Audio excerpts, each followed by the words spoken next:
তিন দিদি ফেশনের আরেকটা নতুন এপিসোডে আপনাদের সবাইকে স্বাগত জানাই। আশা করি সকলেই ভালো আছেন। আজকে আমরা আবার আপনাদের জন্য একটা দারুণ স্বাদের নতুন রেসিপি নিয়ে এসেছি। গতকাল আমরা আপনাদের একটা ঝিঙের রেসিপি দেখিয়েছিলাম, আমরা ঝিঙের ঘন্ট বানিয়েছিলাম। আর ঝিঙে কাটার সময় ঝিঙের খোসাগুলো কিন্তু আমরা ফেলিনি, আমরা খোসাগুলো রেখে দিয়েছিলাম। আজকে আমরা সেই ঝিঙের খোসাগুলো দিয়েই আপনাদের একটা দারুণ রান্না দেখাবো। আজকে আমরা ঝিঙের খোসা বাটা করব। তার জন্য যা উপকরণ আমরা ব্যবহার করব প্রথমেই দেখিয়ে দিচ্ছি। এই তো প্রথমেই তো ঝিঙের খোসাগুলো আপনাদের দেখালাম। এইগুলো আমরা একটু নুন দিয়ে হালকা ভাপিয়ে নিয়েছি। তার সঙ্গে নিয়েছি দেখুন বেশ কিছু পরিমাণ রসুন, কাঁচা লঙ্কা, ফোড়নের জন্য নিয়েছি দুটো শুকনো লঙ্কা আর কালো জিরে নিয়েছি, একটু হলুদ গুঁড়ো, একটা পেঁয়াজ কেটে নিয়েছি, মাঝারি মাপের পেঁয়াজ, আর আছে এখানে নুন আর সামান্য চিনি। আর রান্নাটা হবে কিন্তু পুরোটাই সর্ষের তেলে। ব্যাস এই সামান্য উপকরণেই কিন্তু আমরা আজকের এই দারুণ স্বাদের রেসিপিটা বানাবো। তাহলে চলুন শুরু করা যাক। আমরা রান্নাঘরে গ্যাস জেলে একটা কড়াই বসিয়ে দিয়েছি। কড়াইতে দিয়ে দিয়েছি পরিমাণ মতো সর্ষের তেল। তেলটাও গরম হয়ে গেছে। এবার আমরা তেলের মধ্যে ছেড়ে দিচ্ছি রসুনের কোয়াগুলো, তারপর দিয়ে দিচ্ছি কাঁচা লঙ্কা।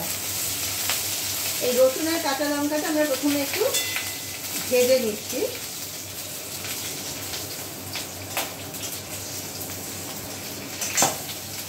রসুন আর কাঁচা লঙ্কাটা যতক্ষণে ভাজা হচ্ছে আমরা তার মধ্যে এই ভাপিয়ে রাখা ঝিঙের খোসাগুলো একটা মিক্সির জারের মধ্যে নিয়ে নিয়েছি। এবার এই জারের মধ্যে আমরা ভেজে নেওয়া রসুন আর কাঁচা লঙ্কাটা দিয়ে দেবো, দিয়ে একসঙ্গে এগুলো বেটে নেব। কড়াইতে আরেকটু সর্ষের তেল দিয়ে দিয়েছি।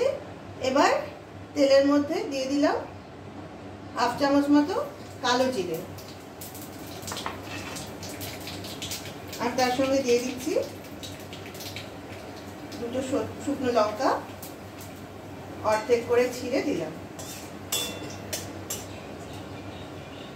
এবার এই ফোড়নটা একটু সময় নাড়াচাড়া করে নিয়ে এর মধ্যে কেটে রাখা পেঁয়াজটা দেব। এবার কড়াইতে দিয়ে দিচ্ছি কেটে রাখা পেঁয়াজটা।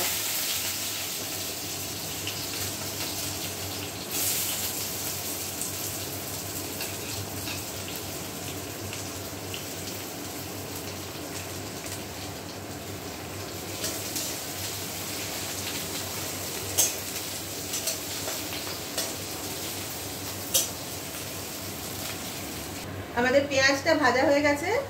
এবার বেটে রাখা ঝিঙের খোসাটা আমরা এই কড়াইয়ের মধ্যে দিয়ে দিচ্ছি।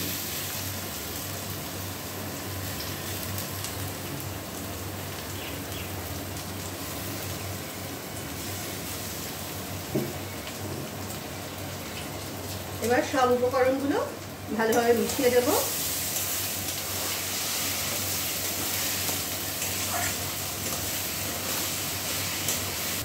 এবার দিয়ে দেব পরিমাণ মতো নুন,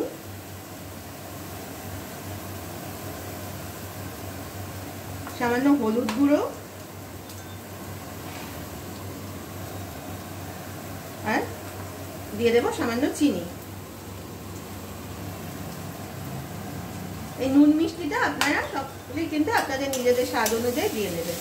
এবার এই সবটা ভালোভাবে নেড়ে মিশিয়ে দিতে হবে।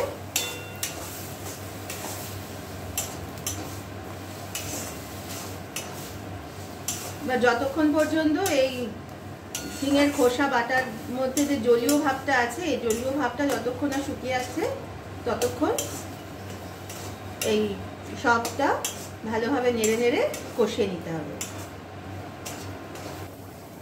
আমাদের আজকের রান্না একেবারে শেষের পর্যায়ে চলে এসেছে। দেখুন ওই ঝিঙে বাটার মধ্যে যে জলীয় অংশটা ছিল সেটাও কিন্তু এখন শুকিয়ে গেছে। এবার আমরা গ্যাসটা বন্ধ করার আগে শুধু ওপর দিয়ে একটু কাঁচা সর্ষের তেল ছড়িয়ে দেব।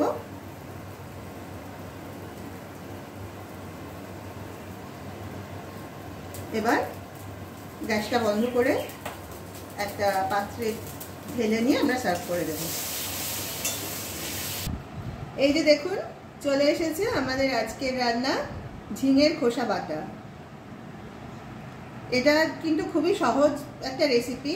আপনারা দেখলেন খুব সামান্য উপকরণ দিয়ে কিন্তু এই রান্নাটা হয়ে যায়।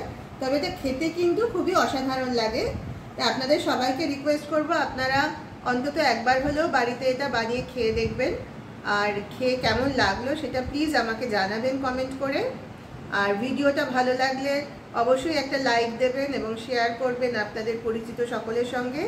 আর যারা যারা এখনো পর্যন্ত আমাদের এই 3 দিদির হেসেল চ্যানেলটাকে সাবস্ক্রাইব করেননি তাদের সকলের কাছে আমাদের অনুরোধ, আপনারা প্লিজ চ্যানেলটাকে সাবস্ক্রাইব করুন এবং পাশের বেল আইকনটাকে প্রেস করুন।